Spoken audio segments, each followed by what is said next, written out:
Ayan o.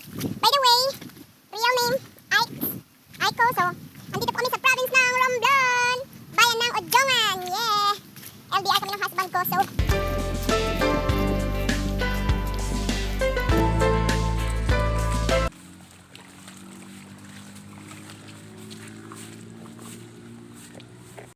yun guys, dahil walang salamin ang aking motor, so tinanggal ko po siya pansamantala.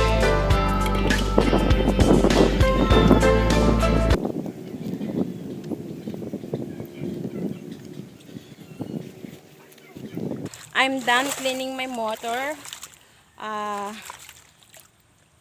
Pahinga muna ako. So, kasi tatawag na kasi si Happy. Mali.